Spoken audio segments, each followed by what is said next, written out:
When it comes to totalitarian regimes in both reality and fiction, its ability to project the illusion of functioning smoothly is a mixture of how defeated its people are mentally at the concept of resistance, and balancing the sadism of the regime's cavalcade of schemers, opportunists, and brutes to avoid their people from being pushed too far. None know this better than the Galactic Empire. For 20 years, they terrorized thousands of planets and brutalized untold numbers of innocents, all in the name of a flimsy excuse of safety and security. While they're known for equal parts their tragic monsters and over-the-top vile jackboots, sometimes it's the quieter ones you need to be more concerned about, the ones that on some level you may relate to, sympathize with, and seemingly have a crumb of humanity behind those cold eyes, which makes their choice to take part in the Imperial machine all the more sinister. Hey team, Phantom Skull, the super security VTuber here, and today we're taking a break from superheroes to talk about a galaxy far, far away. Specifically, Andor's leading bootlickers in a 3-part series to analyze their characters and talk about how their depth and brief moments of relatability make them just as bad, if not worse, than their puppy-killing Imperial co-workers. So grab your finest funeral brick and get ready to smack some space fascists. Andor has been a phenomenon to watch. Taking what was one person in an ensemble cast heist movie and turning him into one of the most compelling protagonists in modern Star Wars, along with giving us a deeper look at the early years of the Galactic Civil War, has been great. From seeing the harsh realities of the black and gray battles the early Rebel Alliance had in the shadows, to see the effects of the Empire's cruelty from the points of view of many regular civilians, and above all seeing the many psychological profiles of the types of people that served in the Empire beyond the larger-than-life supervillains we were used to. Before I continue, since discourse with Star Wars media is a few stray embers away from how superhero media discourse is, I feel like I do need to clarify something. The Empire. Even with Andor's more nuanced take on them, it never shies away from the fact that they were literal space Nazis led by a cackling space warlock. Nothing grinds my gears more than unironic Imperial apologists in the fandom, since especially many very clearly are using their simping of the Empire to filter some very ugly real-life ideological choices. Like, cosplay as Vader or Stormtrooper all you want, but for some people who make excuses for the Empire, the dog whistles are very strong with these ones. And I'm talking about the ones who are always complaining about how the Empire are always the bad guys, and why there is no good Imperials who don't defect to the rebellion. Newsflash, if you're an Imperial with a conscience, especially post-Alderaan's destruction, you inevitably join the rebels, or simply die by the Empire's own face-eating leopard mentality when they realize you're not as fanatic as them. Ask Tarkin about how the Empire handles guilty consciences. It'll take your breath away. Fascist regimes, well, any authoritarian-flavored regime, rarely attracts the best and most noble to their causes. It draws in the psychopath and the sadist, the bully and the schemer, along with the fanatic and the opportunist. The worst of the worst see the opportunities this ideology can offer them and thrive, at the expense of everyone else around them. But what about the ones who actually drink the Kool-Aid? The ones who don't see the con for what it is, and legitimately think they're the good guy. Let's talk about the Syril Karns of the Empire. When we first meet Deputy Inspector Syril Karn, you'd expect him to be a typical bootlicking, snide Imperial villain like Oresco from Rebels. But there's a lot more going on with him. Oh, he's a bootlicker, that's for sure. And Season 2 makes me think he's into licking some not-so-metaphorical boots, but we'll get to his better worst half later in the video. Syril is in many ways an allegory for young men who are unfortunately easy to sway into fascist rhetoric. A young man who was abandoned by his father, and left in the care of an extremely emotionally abusive and manipulative mother. He's the textbook case for the kind of person who'd fall for manosphere red-pilled bullshit. Syril is someone who desperately seeks order in his life, and a glorious purpose for himself. So it makes sense he idealizes the Empire and its projection of strength and security, even if he doesn't actually measure up to it. It's not elaborated on, but his choice to be a corporate security officer for Preox Morlana really hammers home his wannabe mentality. For as much of a simp Syril is for the Empire, it is weird to see that he's not actually part of its system or military. I'd theorize he did try to apply for the Imperial Academy, but knowing how ruthless and cutthroat these academies are, someone as overly honest and off-keto like Syril probably and very quickly washed out. And much like a police academy dropout still seeking an inkling of that authority, Syril decided to go into private security instead. Yes, I'm aware your super security pal here is catching strays with that one, but it is an unfortunate but true stereotype that there are a lot of Syril Karns in the private security business. But real talk, even though Primor Security is the authority in air quotes for the Preox Morlana sector, when you strip away the fantastical oligarchy nature of the corporate sector authority,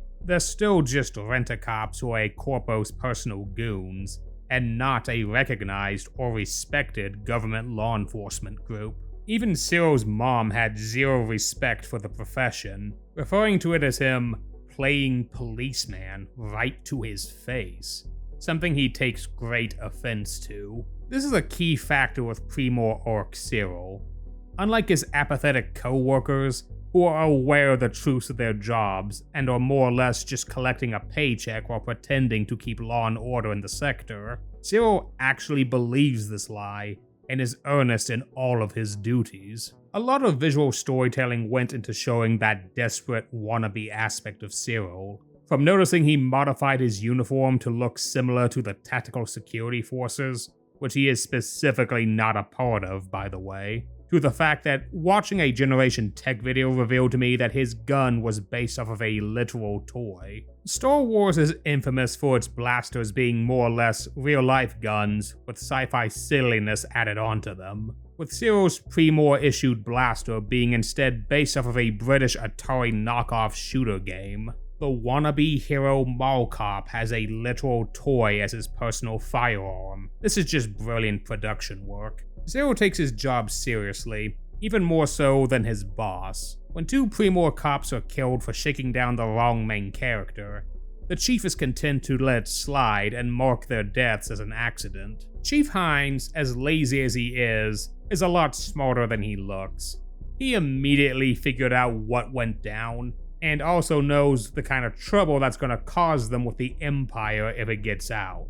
As bad as the Primor Security Group are, being private thugs for a corporation, they are still leagues of a better choice for the sector than the Empire, and Hine knows this. However, Karn, mistakenly assuming he's the main character, disregards Hine's orders and actively leads the hunt for Cassian Andor, and leads the disastrous operation to apprehend him, which leads to several dead Primor tactical officers and enough of a commotion for the Empire to swoop in and shut down the entire organization's provisional authority, which also means Syril is out of a job. The Primor Orc of Andor really establishes that Syril is very bullheaded in his ideals, and ultimately will disregard people he thinks are wrong to try and prove himself right, even though, in many cases, he is very much wrong himself. I'm very hesitant to guess on people's psychological profiles if there's no real canon stuff to cover, but a lot of Syril's behavior kinda makes me think he's somewhere on the spectrum. Syril is very overly stiff and straight-laced, but very obsessed and impassioned about his position as a corporate security officer, even when surrounded by people spelling it out that they are not that good of people. No identification whatsoever, just wanders into points unknown. The nights get busy. You know the traffic. I don't know what's more disturbing, the fact that our corporate borders are unprotected or your complacence about it. The entire events of Andor started because Syril was overly impassioned about solving the murder of two Primor officers nobody, not even his own boss, cared about. Chief Hines admits they were scumbags even by the low standards of the corporate Blueberry Brigade, and says all of this to Syril's face when spelling it out that he wanted him to bury it. But Syril still chose to go through with hunting Andor, to bring justice to the corporate sector. His fellow co-workers equally treat him as an overbearing tryhard for making them do extra work. Everyone, minus Tactical Officer Linus Mosk, could not care in the slightest about even pretending to care about upholding their quasi-law enforcement duties. While brief in Season 1, Syril and Mosk's friendship is interesting as they're two birds of a feather. They're both overzealous space mall cops who lick both corporate and Imperial boots with gusto. They're big authoritarian fanboys and fully drinking the Kool-Aid. And Mosk is the only person who doesn't belittle Syril for his overeager need to be a proactive action hero. It's just a shame he's also enabling his obsessive need to maintain the fascist status quo. I've been saying all along we need a stronger hand with these affiliated planets. There's fermenting out there, sir. Pockets of fermenting. Corporate tactical forces are the Empire's first line of defense, and the best way to keep the blade sharp is to use it. Humiliated and without prospects, he's forced to move back in with his abusive mother on Coruscant, and stuck in a dead-end office job at the Bureau of Standards. But his refusal to accept this fate would lead him to continue to try and track down Andor, the criminal he solely blames for ruining his life, which would cause his and Dedra Miro's paths to cross. Syril's obsession with Andor would hit another aspect of the type of person he's made to embody. Another unfortunate constant with young men who fall into authoritarian and toxic belief systems is also having someone else to blame for the misery in their lives. It could be women, foreigners, people of a different sexual orientation or gender identity. Hell, it could just be having the wrong hair color in their messed up heads. Fascism thrives when it has a scapegoat to direct their people's ire at. For Syril, that scapegoat was Cassian Andor, the filthy criminal rebel who destroyed his career.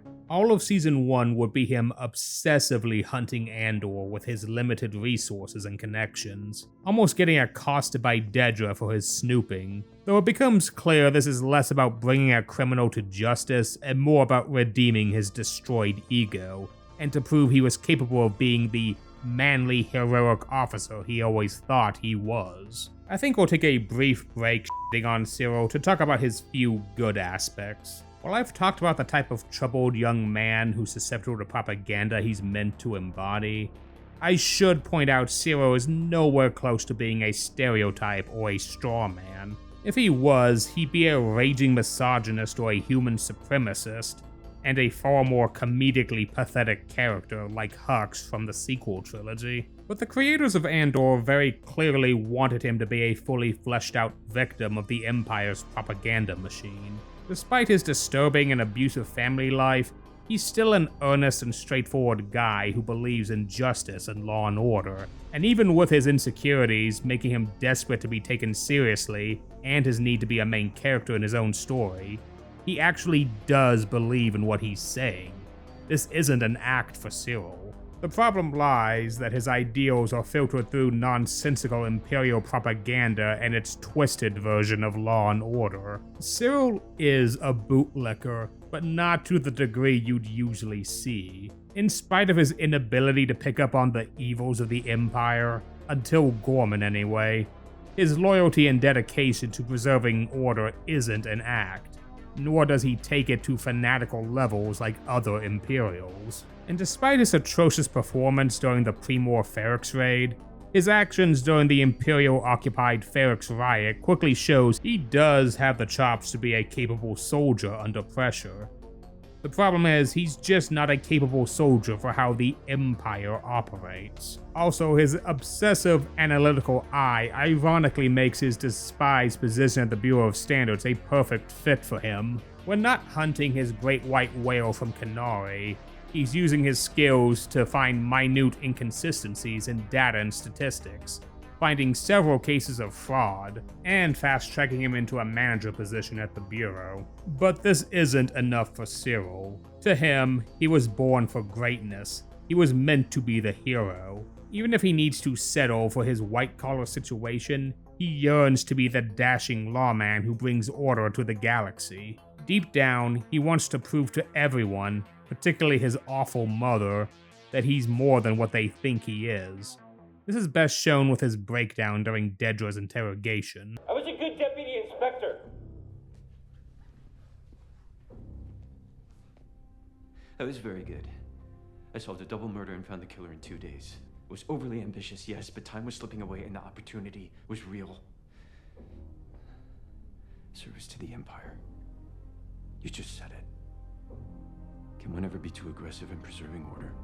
In spite of his earnest idealism, it's marred by a very clear bit of narcissistic self-delusions of grandeur. He thinks he's the Empire's savior, but no one sees his potential or brilliance, which is why he would end up falling for Dedra Miro. Dedra is everything he wishes he could be, a strong, fierce, capable officer of the mighty Empire. As we'll get into in her video, this is as much of a crock as the Empire's imaginary competence, but again, Syril takes the lies in front of him at face value. Dedra is the power and authority he thinks he can be, so it makes sense these two eventually start knocking jackboots together after he rescues her from the Ferrix riot.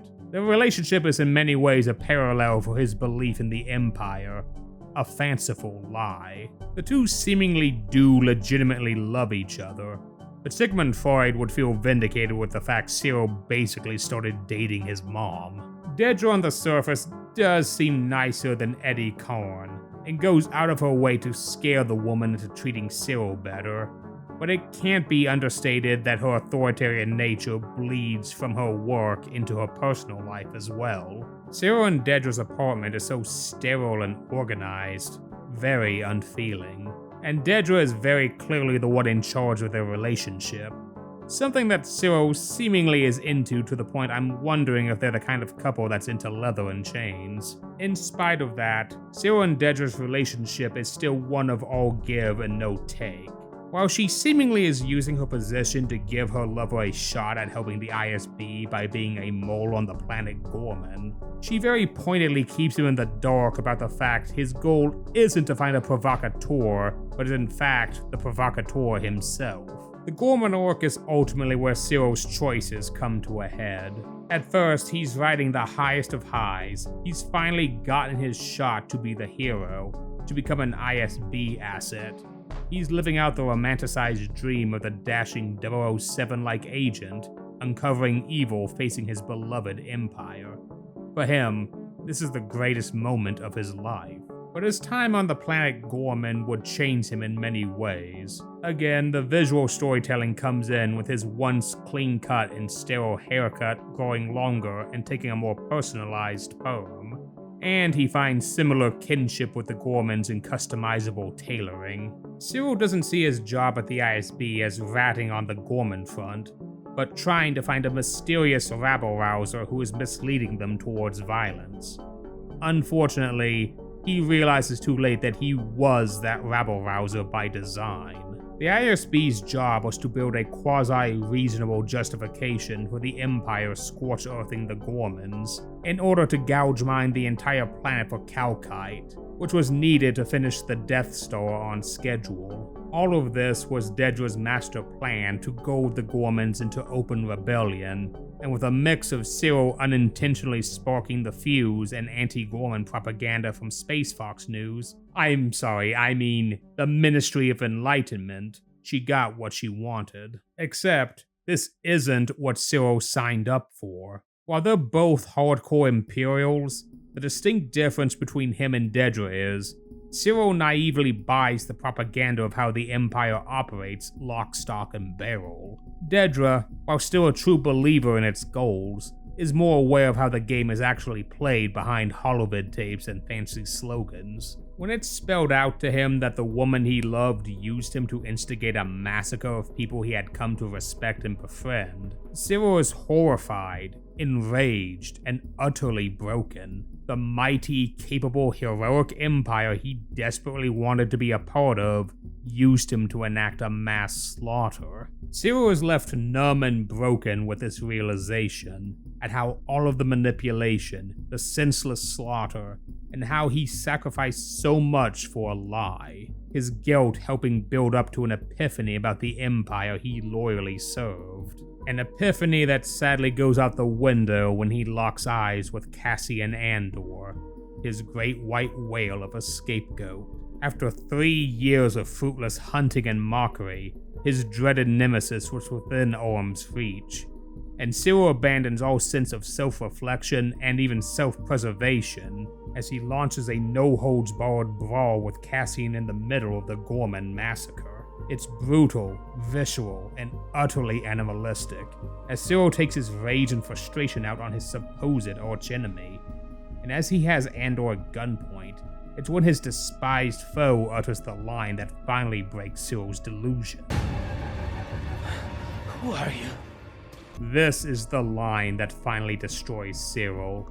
3 years of obsessing and hunting him, the man he solely blamed for all of his life's misfortunes, the person he held as his scapegoat for everything wrong in the galaxy, even with the Empire's lies right in front of his face, didn't even know who he was.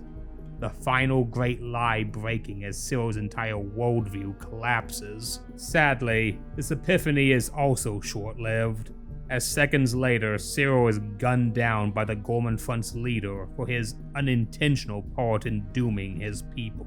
The man who desperately wanted to be a great hero died becoming his greatest fear, a nobody. A man who burned his very soul for a fascist regime that used him up and spat him out without a single thought. Only mourned by a manipulative lover and an abusive mother, with only a look of confused pity from his one-sided nemesis. Syril Karn wasn't a villain. An antagonist, make no mistake on that, but not a villain. He was a victim of both the Empire's propaganda and his own insecurities. In many ways, I consider Syril a superior version of what they were trying to do with Tam from the much-maligned Resistance cartoon. Someone with rose-tinted glasses about the Empire who was naive to its actual evil nature. Syril's character arc adds loads of depth and a host of personal psychological reasons for why Syril blindly believed the Empire's pretty little lies, and desperately wished to emulate it compared to the really shallow and frankly moronic Tam. Syril was a broken man, desperate to prove he wasn't a loser, a mentality his horrid mother's abuse heaped onto him, turning him into the tightly wound, tunnel-visioning hot mess of a person he is in Andor. He wanted to be the hero of his own story,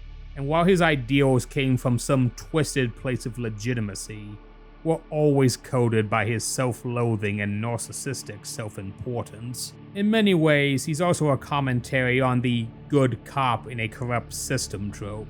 Despite your idealist attitudes, if an entire system is rotting from the inside out, your attempts to make it work inevitably will not amount to much beyond either making you apathetic to real change within a corrupt system, or eventually used and tossed out by that same system when you're no longer useful to it. That isn't to completely exonerate Syril from his actions, even if it came from a more naive and authentic place than most Imperial characters. He was still a willing participant in a fascist regime. His role as a useful idiot doesn't suddenly make him someone to look up to in any regard. But past all that, Syril Karn wasn't a monster. He was a tragic, confused guy who just needed someone to tell him he was enough, that he was good as he was, and to encourage his positive traits. I feel like if he had more people like his Gorman friends early in his life, and not people like Linus Mosk who enabled his worst characteristics, or people like Dedra who used and manipulated his issues for personal gain, he might have had a chance. But in the end, he's a cautionary tale for those who fall into malicious ideologies like the Empire's. While you might find a brief sense of camaraderie and strength through their projecting and grand posturing, eventually the mask always drops to show the gaping maw of sadism and cruelty. And it's ultimately up to you if you see the monster for what it is and be better than it, or allow yourself to be consumed by it. I don't hate Syril Karn. Much like Cassian, I pity him. I've met plenty of Syril Karns who fell into the wrong crowds due to loneliness or other issues, and burned bridges with a lot of true friends and loved ones to desperately find some sense of camaraderie with some very heinous groups and con artists. People whose only concern was twisting their personal struggles into blaming a marginalized group and driving them down a spiteful path. I've had to cut contact with people who lost themselves to these hateful ideologies, but others were able to self-reflect and be pulled back before they became consumed by that misplaced rage. So to wrap this up, I'll leave you with this. While inevitably some people will be lost causes if they're too spiteful to see the forest for the trees, it's important you try. Because much like Syril, sometimes all someone needs to save them from the brink is an outstretched hand, and someone to actually tell them that they matter, but in a truly healthy and kind way. While it's never a guarantee, hope is still the best power against the Palpatines and Tarkins out there, because rebellions are always built on hope. Thanks for watching. Hey, thanks for checking out my video. If you liked it, I'd appreciate a like and a comment. What are your thoughts on Syril Karn? I'd love to hear how folks feel about this character, and Andor in general. Be sure to subscribe for more geeky analysis videos and super security VTuber nonsense. I'm also on Patreon if you'd like to help me more directly, but I also appreciate any shares, likes, or any other help. All support helps the channel grow. Next week, we look at Syril's much less sympathetic partner, Dedra Miro, so see you all there. Thanks again, and I'll see you all next time.